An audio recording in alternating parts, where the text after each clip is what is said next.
Welcome back, guys, to another video. Noah White here again. I'm going to be working on the Skyline. I hope that you guys are excited about this build. I'm excited about it because, you know, I don't get to work on Skylines every day, but I am excited to get this engine back together. We are going to be focusing on getting the RB25DET Neo engine back together for this R32 that you see behind me right here. I did get the engine back from the machine shop, as I mentioned in the video prior. So I am going to have to assemble the entire engine. They could have did it there at the machine shop, but I'm trying to save this guy a little bit of money, and I told him I would just assemble it myself. Now, I do have experience assembling engines. I don't have any machine shop tools and machining work, so obviously I'm not going to do that. That's why I sent it away to the shop. Now, I'm just going to preface this by saying everybody has certain ways they like to build things, certain specs and clearances and all that stuff, and I'm going to go with what I know and also go with what the manufacturers recommend based on the certain pistons I'm using, the certain bearings I'm using, the fasteners I'm using, etc. So if you guys have any questions about that stuff, definitely hit me up in the comments. A lot of people have been getting a hold of me on Instagram, and I really appreciate that. I am definitely here for you guys, and I want you guys to be able to succeed in whatever builds that you're doing, no matter what platform or what engine. Most of this knowledge is pretty universal in regards to building engines and tuning stuff. So please reach out to me if you have any questions with anything. I'll definitely help you out as best I can. Moving back to the engine, I'm going to go ahead and show you guys what we got. We've got a nice set of rods, nice set of pistons going into this thing. Got some really nice parts to go into this engine. Although we're not shooting for a ton of power, this bottom end should be able to make 700 horsepower without a problem. And yeah, it should be able to hold up just fine. So let me just pop on over the engine. You'll have to excuse the mess. I'm rearranging my garage, so excuse the mess. Here is the fresh block back from the machine shop. This block was completely gone through, and it is 100% ready to go. Boarded out to 87 millimeter, so that's what we're going to be using. I'm going to be using a set of CP pistons here and a set of Eagle rods. So that's what will be going in here. There are RB25DET rod bolts on these, and I'm going to be using ACL bearings for the rod bearings and the main bearings. This is going to still utilize the factory main cap bolts. I'm not using any ARP main studs, none of that. Like I said, this engine is going to only be seeing a roughly 400 wheel horsepower, and you could do that on a stock RB. You don't even need to do all this, but obviously our situation is a little different, so this is where we're at. But machine shop did a fantastic job. I did put a little bit of oil in these cylinders just so that way they didn't rust, but like I said, 87 millimeter bore. It was a line honed. Everything is done, everything is fresh. Everything was measured already by the machine shop.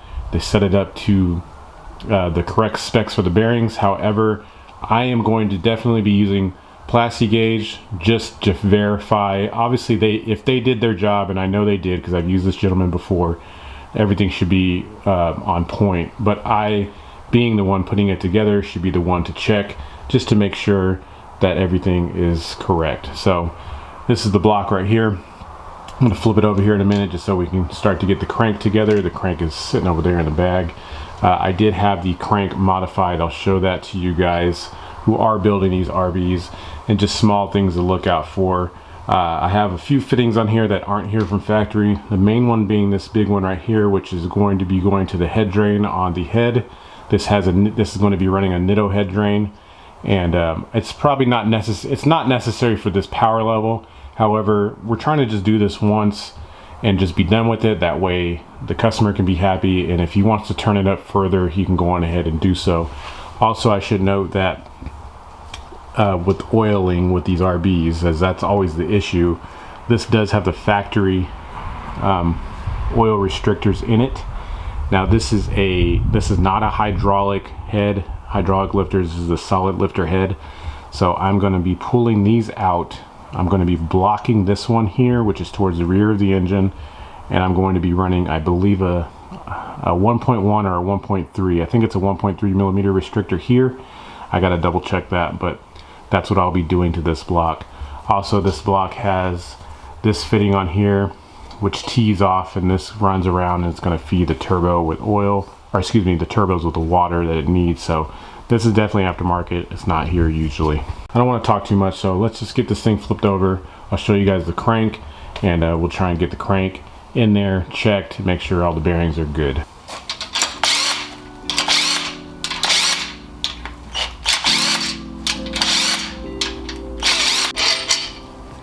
Got the girdle off, and what I'm going to do now is go on ahead and set the main bearings down into the journals here.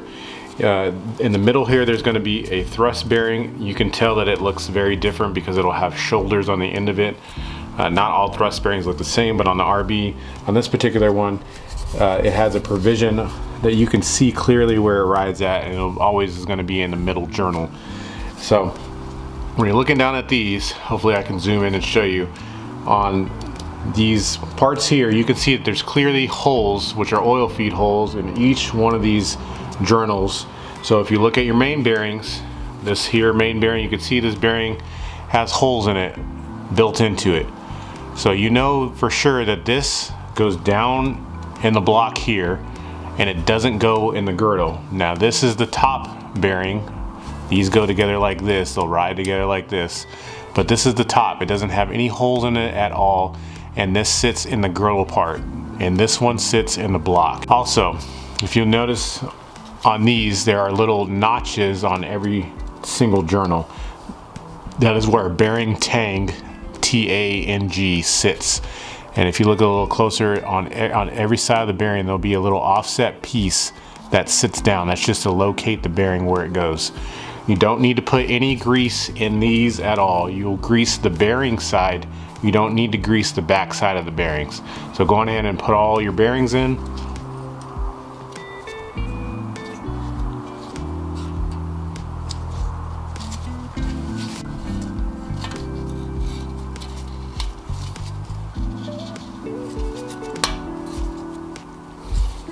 I almost forgot. It's easiest to do this now is to put the oil squirters back into the block.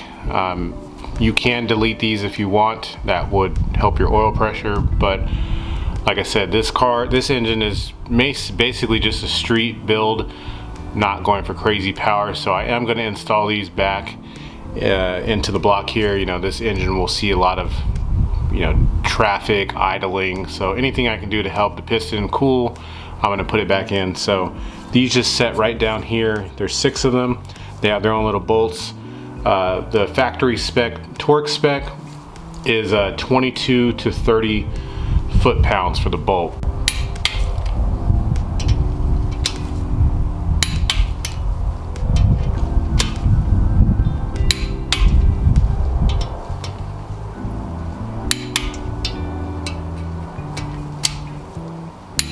I'm going to go ahead and set the crank in here dry. I'm not going to put any grease, because right now I'm going to go ahead and use some plastic gauge to check the dimensions. When you do this, do be as gentle as you can so you don't damage the bearings or gouge your journals or do any of that.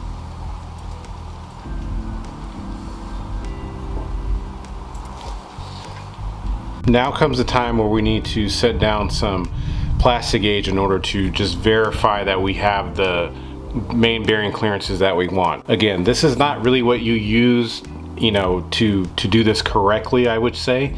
If you take this to the machine shop, they should be doing their job and they should have set all of these clearances already. If this were my engine and I brought it to him, I would tell him to set these main bearings at 2 thousandths, just because that's what I would like. The stock Nissan clearances are tighter than that, which I think is personally too tight. So I would set this at a minimum of 2 thousandths, and I'll just let you guys run with that wherever you want to go. In order to use this plastic gauge, it literally is just a small thin piece of plastic. Basically, you could just cut it up into strips.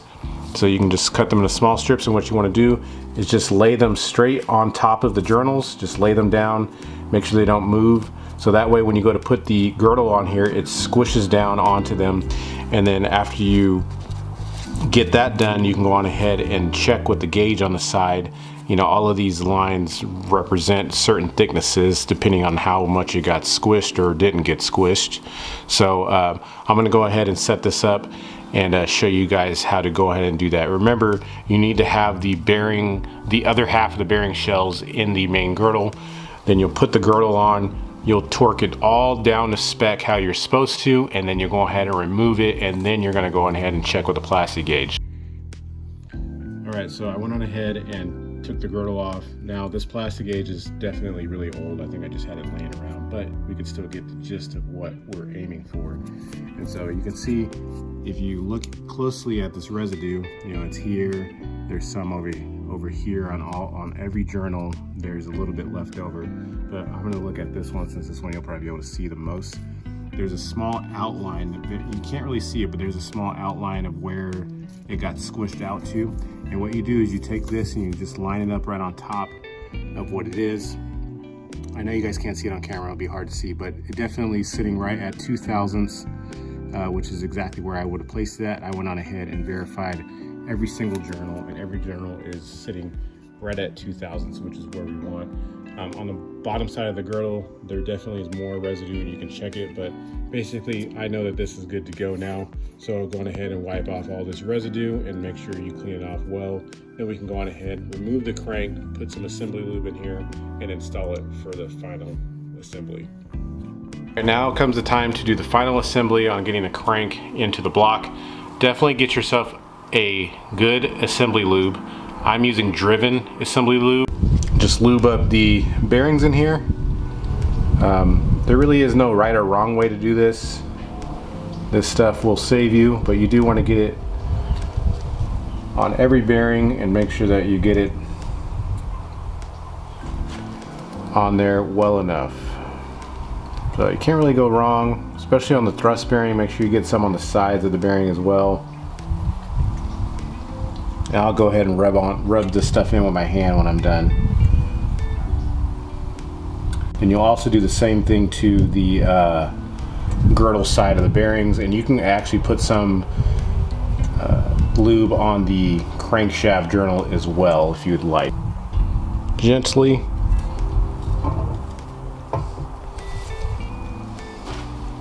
And you can go on ahead and get the girdle.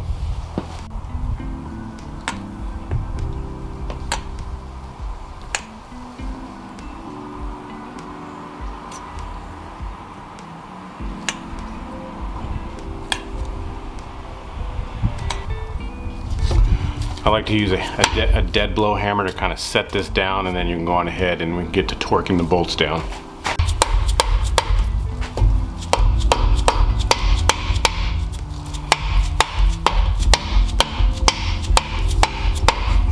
All right, so I'm gonna go ahead and run through the torque sequence real quick. You're gonna start from the middle and work your way out. You can definitely Google this stuff, but you know, you're pretty much just gonna go, I guess, like in a cross kind of pattern, starting here, and then you'll kind of just cross here. Then I go down, then I go over, then down, then I go over, then down, then I go over, then down, just pretty much all the way till you get out.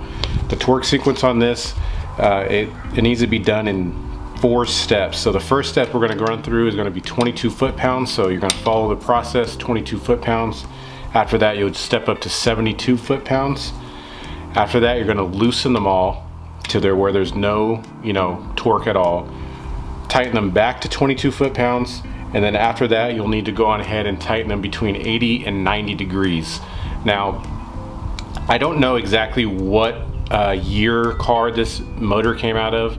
This is a Neo engine, and those were made in 90 for the R33 and R34. In the R33 manual, it states to go to 90. In the R34 manual, it states to go to 95 to 100. So I'm kind of just gonna use my better judgment. I'm probably gonna go to 90. I might go 95, but I don't want to break one of these off or damage any of these, because obviously that would ruin the block. So I think I'm gonna go to 90 to keep it safe, and we'll just go from there. I'm not gonna show you guys a whole torquing process. That's just a lot of process of me tightening bolts, but I do recommend, it says in the manual, to use some kind of motor oil on the threads. So I just have a little bit of 0W20 here. You don't need to put a lot. You can just dab a little bit on the threads, and then go on ahead and just start your torquing process. I figure for those of you who don't have the correct torque wrench, the torque wrench that would have a dial indicator on it, so you can get the degrees for the last degrees. I have actually decided to go to 95 degrees instead of 90. What you could do is to take and mark a reference point on the top of every bolt head, and basically, if you know your basic geometry and angles, if you point all of the arrows straight down at me, every single one, point them down at me, then you would know as you rotate your wrench or the bolt head, it would just go straight like this would be a 90, and a little bit past it would be 95, not a whole lot. So I know it's not the proper exact way to do it, but I've done it this way many times and I've never had any issues. So again, I don't know, I guess state what you want in the comments, but this has worked for me in the past a lot. So I'll go ahead and mark every single one of these. And the beauty about this is when you're marking it, you'll actually know which bolts you've done and which bolts you have not done. And this will be my final pass. So I've already tightened to 22, I've tightened to 72, I've loosened them all up, I've already tightened them back to 22, and now I'm going for the last 95 degrees. For this one, you don't really, you could use a torque wrench that has obviously the dial indicator on it. For me, I'm just using a breaker bar since I'm gonna use my marks as my reference of what degrees I'm at. So pretty much you could set yourself up just as you can, and just going ahead and spin them, and just look at your bolts for reference.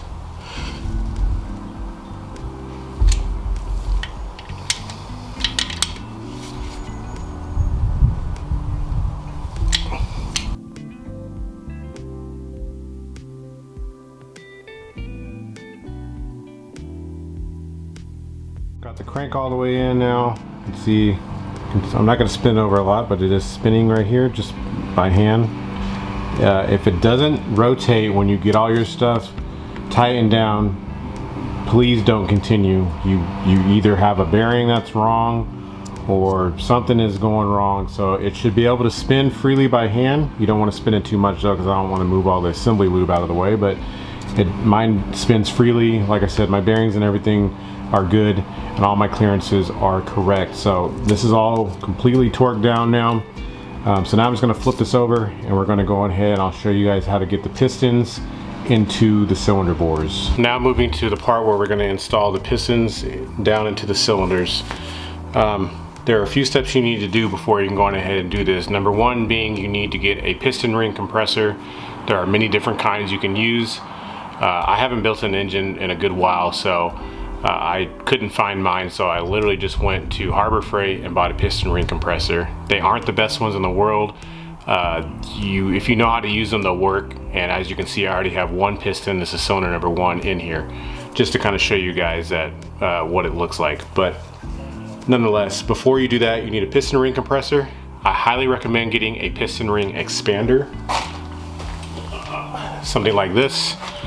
You can use it to open up the piston rings. This just aids in getting them around the piston, so you don't have to you can accidentally snap the piston rings. I've seen it happen. I've done it myself. So try not to do that. If you buy one of these, you can literally get this for probably $10 to $15 and they work great. So you'll definitely need those tools, 2 tools. There's no getting around that at all. So obviously get yourself some assembly lube and some engine oil, because you want to put some oil down in these bores before you get the pistons in there. Moving on to the next portion that is super important. It's ring in gap. So let me get some rings and I'll show you guys what I'm talking about. So depending on what pistons you're going to use, I'm using CP pistons, but this is going to be the same regardless of whatever piston you use. Even if you're using OE pistons, it is beneficial to you to go with the manufacturer's recommendation, unless you want to believe in your machine work guy or the internet or whatever. I'm not going to tell you guys what to run your ring gaps at. All I know is that you do need to set them before you try to put the pistons into the bores. If you just think you can go on ahead and install the rings onto the piston and not check any ring in gap, I'm sorry for you. You're going to probably hurt your engine again. So just do yourself some research and make sure that you set the ring in gaps to where you need them to be. That's the top ring, the second ring, and then also the oil control rings. They all have certain specs they need to be at, and that way you can get them set right. So in order to do that, I'll just, for example, show you the oil control rings. I've already set all mine. I've already set all 6. I've labeled them all, so I know what they are all at. So this is an oil control ring. Actually, there's 2 here. They're very thin. I know you probably won't be able to see this on camera very well, but pretty much you have the ring. I don't know if you'll be able to see it. And there's a gap, a small gap in between it. You can see there. When you put this down on the board, this gap gets tighter.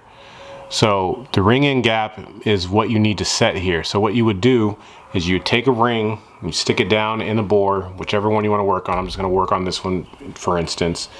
You take it and you set it in here. Be careful with it. And what you want to do is you want to take a piston. Take a piston, make sure you put some oil in here before, just some motor oil. You take a piston and you want to square it up in the bore.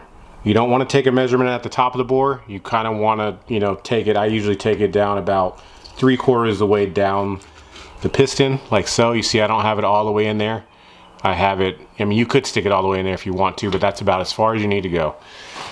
After you do that, you need to get yourself a set of feeler gauges, and what you want to do is take the feeler gauge. Now if you look down in here, I'm sorry, I don't know if I can get a good angle at it. So what you want to do is, you see I got my piston ring squared up in there. You can see the tiny little gap right there. What you want to do is take your feeler gauge, not this one. Don't try to copy what this is. This is just for showing you what to do. You want to take it and put it down in that hole. You see how that one falls in there just fine?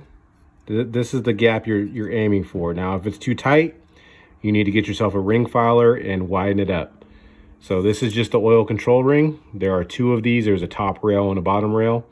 And then there's also the second ring that needs to be gapped and the very top ring that needs to be gapped. You gap them all the exact same way. Do yourself a favor and take your time with this. You can always cut too much and you can't put the material back. So just take your time and cut it right. Just like you did with the main bearings, the next thing you want to do is after you get your rings filed, you want to make sure that you check your rod bearing clearances as well by doing the same process you did with the main bearing. So you basically going to stick your rod bearing in here, stick your rod bearing into the cap, and don't put any rings on this. Put some oil in the bore, slide this down, torque it onto the crank, and then take it back apart and check the clearances. I've already done that, so I'm not going to show you guys how to do that, but it's essentially the exact same thing you did for the crank. So we're going to move on now to getting the rings installed. As I mentioned earlier, there will be 3 sets of rings, 4 rings in total, but you'll have what's called an oil expander, or this expansion kind of corrugated looking deal. You pretty much going to just stick that onto the very bottom rail or the bottom provision within the cylinder, just like this. You do want to make sure that you kind of have yourself oriented right. For me personally, I don't really like too many ring gaps that are just going to be riding on the thrust sides of the piston. Pretty much, you know, when the piston goes up and down the bore, I don't want anything to be, any gap to be on that side by the wall. So you can, again, there's many recommendations from the piston manufacturers themselves showing you where to clock the ring gaps. You know, based on a clock position, you can put them however you want. I personally just don't like any right here. But moving on, you're just going to go ahead and put the ring expander in there, and you do want to be careful because you do want to make sure that the rings, that the gaps aren't overlapping or sticking out. You want to make sure that it moves freely within here. So after you do that, you're going to go ahead and put the 2 support rails. One goes on top of the ring expander, one goes on the bottom of the ring expander.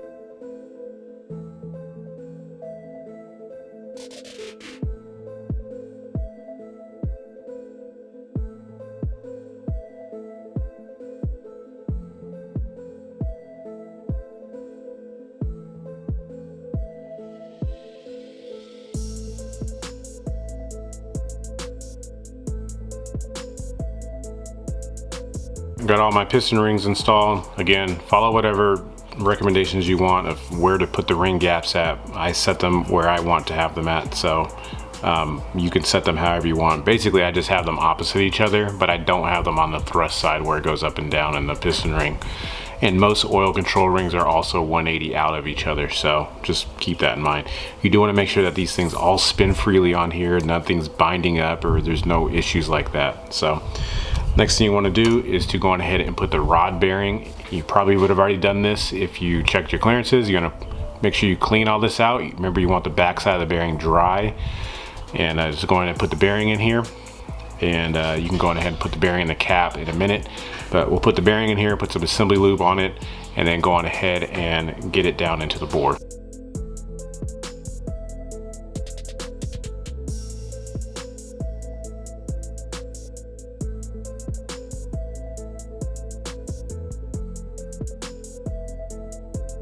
Right on the bottom side here, you'll have to reach underneath and push the rod or push the piston all the way down, so that way you can get it engaged onto the journal. Make sure you run some more assembly lube on here, and then make sure you put your rod bearing in the cap, and then go ahead and put some assembly lube on here as well. And then this particular engine is using RB2000 rod bolts, so they're going to be application specific. Generally these get torqued to 45 foot-pounds, but definitely follow whatever type of bearing, or excuse me, follow whatever kind of fastener you're using. That way you can be sure you got the right torque specs. So pretty much this is what we're going to be doing. This is how you do one rod, or excuse me, this is how you would do one rod and piston, and I obviously just need to repeat it 4 more times.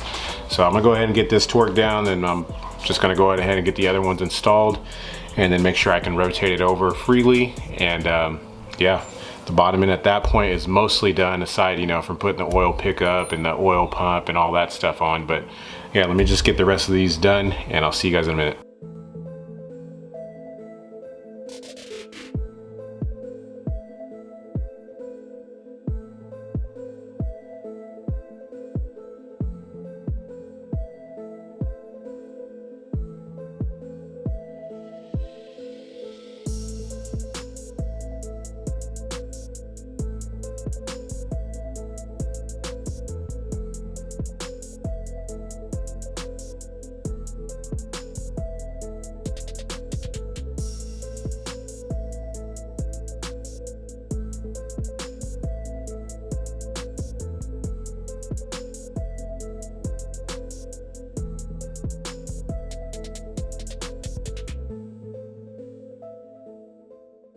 So we got the bottom end all assembled. I did go on ahead and put on the oil pump pickup. I got a new gasket on that. That gets torqued down to 15 foot-pounds in case you wanted to know. So the next thing we're gonna do is focus on getting the oil pump onto the engine. Now, I did prep the oil pump outside. I didn't show you guys how to do that. If you get a brand new oil pump from any manufacturer, it doesn't matter if it's a Nissan, a Chevy, a Ford, or whatever, do make sure that you, at the bare minimum, at least pour some oil into the inlet and the outlet of the pump, and just kind of lay it flat and let it just sit there with oil in it. This is going to help it prime when you do go to start the engine, because there are some times when there's defective pumps, and what you don't want is it to be sucking a bunch of air, because pumps need oil in order to generate the some suction. So if you just stick it in there dry and start the engine, chances are you're going to be running the engine without oil for a fair amount. And sometimes these things take a while to pick up oil. So do yourself a favor, at least at the bare minimum, pour oil into it. I personally take them apart. I prep the gears, put them back together, then I pour oil into it, and that's how it is. So I'm not going to show you how to do all that, but now we're going to go on ahead and get the oil pump into, or onto, the engine. The engine that was in the vehicle before was already using this N1 pump. Now this is a Neo, so the Neos already come with an N1 style pump, the same pumps that are used on the RB26s. So you don't really need this, but if you are doing an RB build, it makes sense to go on ahead and go with the N1 pump. Even if you're just going to daily the car, it just makes more sense to get this pump in there. It performs better than the typical RB25 pumps. So like I said, I've already taken this apart. It's back together. I have oil just sitting in the inlet and the outlets. I'm just using driven braking oil just to go on ahead and kind of get this thing primed up. Next is the RB oiling issues, if you want to call it that. I went on ahead and installed a Platinum Racing oil pump drive.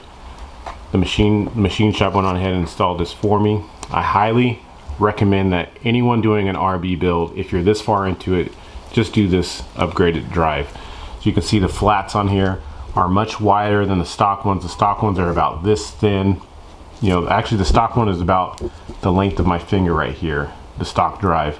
Obviously this one is nearly double that size, and it engages the pump a lot better. So there are a lot of problems with people doing these builds, and the stock drive it's just not sufficient enough to drive these things. And if you're banging them off the rev limiter, I don't know if this customer is going to go and do that or not, but if you are banging them off the rev limiter, if you're drifting or whatever, do make sure to get this pump and go on ahead and do this drive upgrade. They make flat ones like this, like OEM, and they also make splined ones. So again, the company's Platinum Racing. You will need to bring your crank to a machine shop to have it, you know, machined and have this fitted to the front. So I highly recommend that you guys do that. So let's go on ahead and get this pump on. And these bolts are going to get torqued to 108 inch-pounds or 9 foot-pounds. I got myself a brand new Nissan gasket. I like to use a little bit of silicone, a tiny amount of silicone, and just for extra insurance on my part. I also have a new front main seal that'll go on there as well. Now you don't need this, but Platinum Racing makes this oil pump alignment tool. So what you'll do is you'll stick the pump on there. You'll slide this over the snout like this, and what that does is basically center the pump, or center the crank in the pump. That way you can go on ahead and install the seal in there, and you can make sure that everything is centered exactly how it should be.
All right, so before we get the head on, I do need to address the, oil restrictors that are in the block.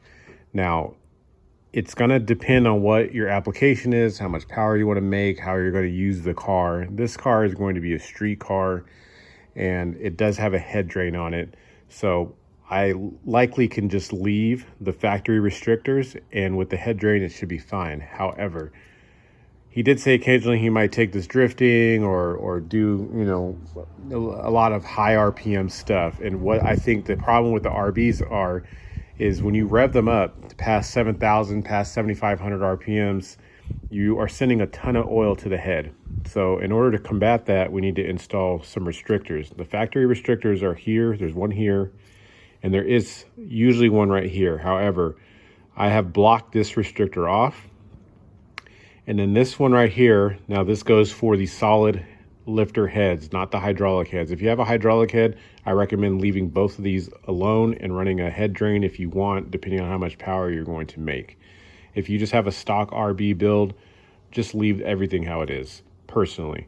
But for this application, I've blocked the back one, and I'm using the factory feed right here. You can step this down to maybe if you plan on revving this thing past 7,000 RPMs, I suggest going down to a 1.1 millimeter restrictor, and that should be good. If you plan on revving it even higher than that, I'd go down to a 0.9 restrictor. This is just personally what I'm going to do, blocking the rear one. This is the rear, towards the rear of the block. And then I have the factory feed here that I'm going to go ahead and use. So I'm going to be using a Cometic MLS head gasket. I think this is a 1.3 millimeter gasket. So I'm shooting for a compression ratio around 9. So the machine shop calculated this right now static at around 9.2-ish. So with the gasket, I don't know. I should be in somewhere in the 9 to 9.1 range, which will be perfect. Now the other engine I pulled apart did have some ARP 2000 head studs in it. So obviously you can reuse these. So I'm going to go ahead and install these into the block, and I'll show you guys how to do that. You do want to make sure you have the correct ARP grease. When you install these head studs, what you want to do is to just thread these studs into the block. Of course, you can go on ahead and follow their recommendations, which I always recommend. All these companies at the beginning of this video just recommend what they say. However, since I'm here now and you guys may not want to read, what you need to do to install these studs, you want to make sure that all of these holes in the block where you thread these in are clean and there's nothing in them at all, no oil, nothing. What you want to do is just take a little bit of motor oil, and you can just put some on the threads that go into the block. You don't need a ton, just a little bit, just like that, it's fine. And then what you want to do is just hand tighten this down into the block. So go on ahead and do this. There's an Allen provision on this to stick an Allen wrench in there. So what you want to do is tighten it down. You don't need to torque it a ton. You just tighten it to where you know it's all the way bottomed out, and you don't want to leave it like this. You actually want to back it out about a quarter of a turn. That way it's kind of just free in the block. So that way when you go to tighten down the head, the nut on top is actually pulling up evenly on this stud, and that's what's clamping the head down. What you don't want to do is tighten this all the way down and then go ahead and torque on this. All that's going to do is drive the stud further down into the block. So just make sure you go all the way tight. I mean, I'm talking about just barely hand tight to where you know it's bottomed out, and then just back it off a quarter turn so that way it's loose in the block. So you can go ahead and do the same thing for all of these. I don't know, 2, 4, 6, 8, 10, 12. There's 14 of these studs. They appear to all be the same length, but we'll go on ahead and get these all installed, and then we can go on ahead and put the head gasket on and set the cylinder head down.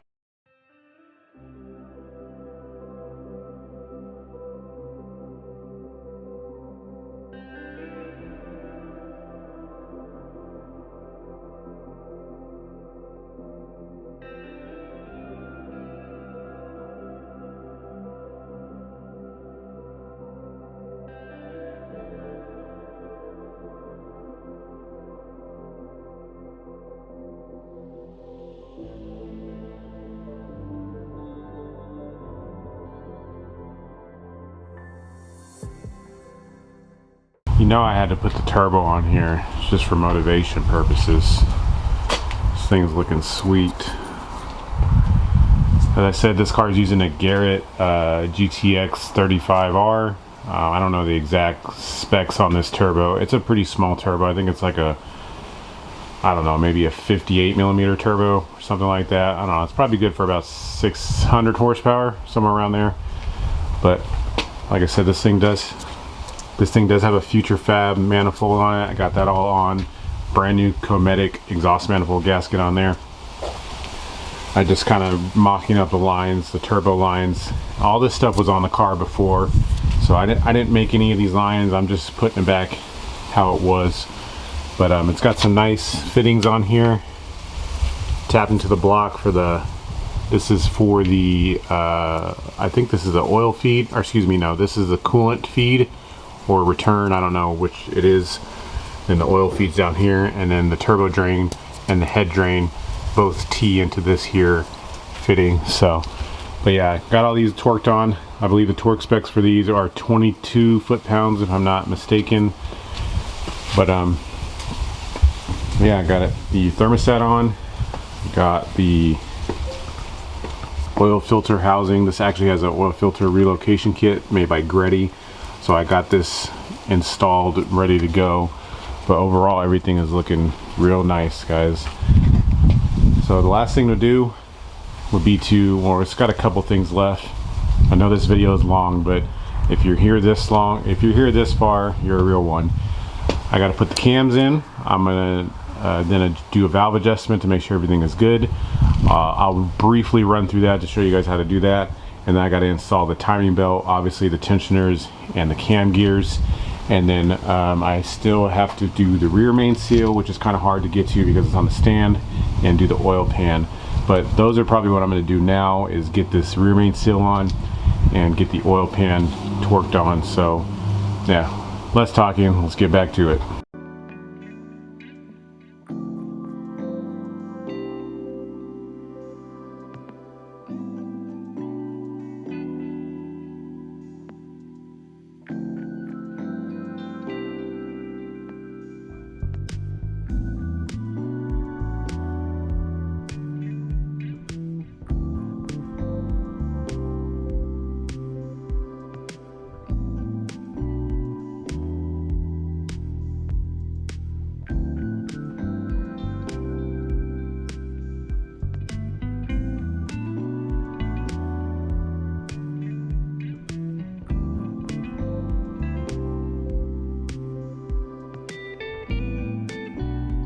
I apologize, it's super windy right now, but as you can see, this is really starting to come together now.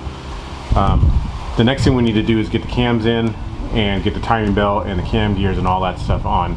So I know I told you guys I would briefly run through how to check the valve clearances. So let me just kind of briefly run over that real quick. So you can see you have all your buckets in here, and on top of these buckets there's a little shim, kind of just think of like a quarter. They just sit on top of here, and they're all various thicknesses. So before you put the cams in, I suggest you take the shims off, clean them, and measure them. Measure every single one, and that way you can know the thickness is at where you're starting. Then you go on ahead and bolt the cams on, torque everything down how it's supposed to be, and then you use feeler gauges in between the lobe. Now the lobe would need to, just bear with me, I know this cam is just resting on here, but you see how these lobes are pointed away from the valves. You don't want these to be pushing the valve down. You want them to be completely off the valve. Then you would come in here with a feeler gauge and check in between the lobe and the valve, and you'll measure that with your feeler gauge, and then you'll match that to the specs that is for this engine.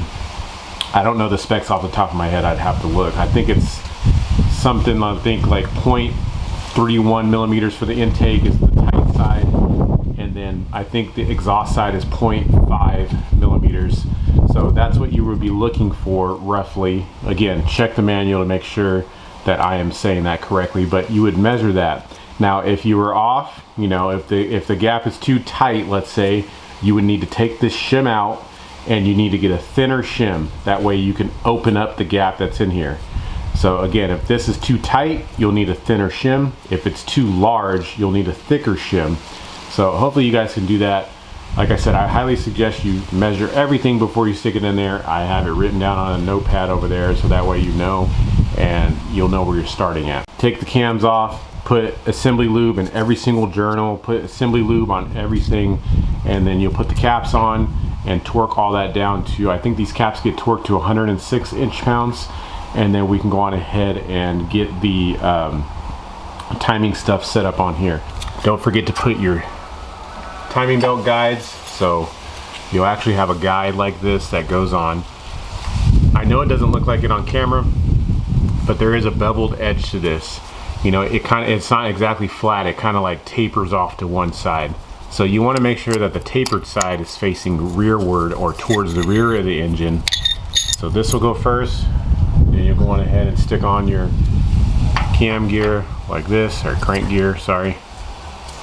Slide that over like that. Make sure it's tight in there. And then after that, you'll have another piece like this that goes with the bevel side facing out. Obviously, you'll put the timing belt on before you put this piece on, but just to let you know, this is how this stuff is stacked on the crank like this.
All right, I just wanted to run down the timing marks real quick for an RB25.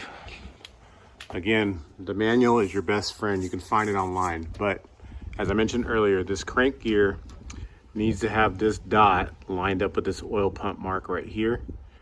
And then when you put the cam gears on, they'll each also have a dot. There's a dot here that lines up with this white mark on the back timing cover. And this is an aftermarket gear, obviously, but as you can see that it's zeroed out, and you'll have a dot also lined up with the other side. Additionally, I don't say to use these only as marks, but when you buy it, this is a Gates racing belt. I don't know if you can really see up in it, there's a yellow mark right there. You can line that up. If you do your timing right, it'll line up with this mark over here. The dotted hashed mark needs to go on the intake cam. And then you'll have another line over here that'll line up on this. So that is another way to just further verify. I got brand new idler pulley, brand new tensioner pulley. There's ARP bolts here and a nut here. This gets torqued to 42 foot-pounds. This one also gets torqued to 42 foot-pounds.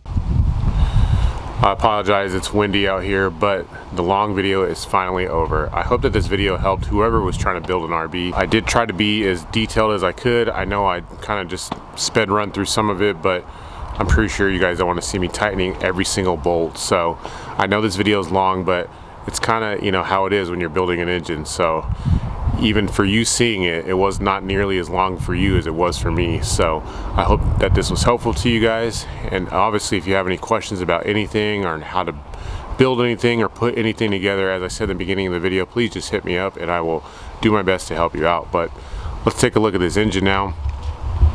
It's coming together. It's come together pretty nicely. Obviously, I said I'm not going to put the valve covers on yet. There's still some final adjustments I need to do with the valves or the covers here.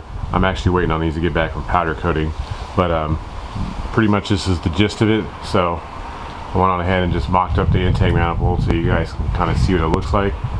Like I said, this engine's good for 700 horsepower. So I'm hoping we can get somewhere close to that. I do have to figure out what kind of fuel pump's in this Skyline. I don't know about that quite yet, but this thing is looking sweet. This turbo is pretty small though. This turbo probably maxes out around 600 horsepower, so we'll see if we can even get there, to be honest. But overall, everything went together super smoothly. Everything is brand new. Mostly OEM stuff has been used.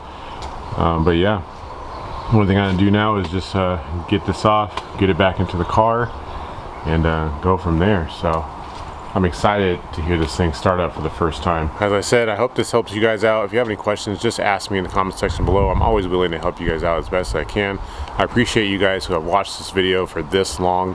And yeah, I just appreciate the support. Make sure you guys continue to hit the like button, share the videos, and hit the subscribe button on your way out. I'll see you guys on the next video. Peace.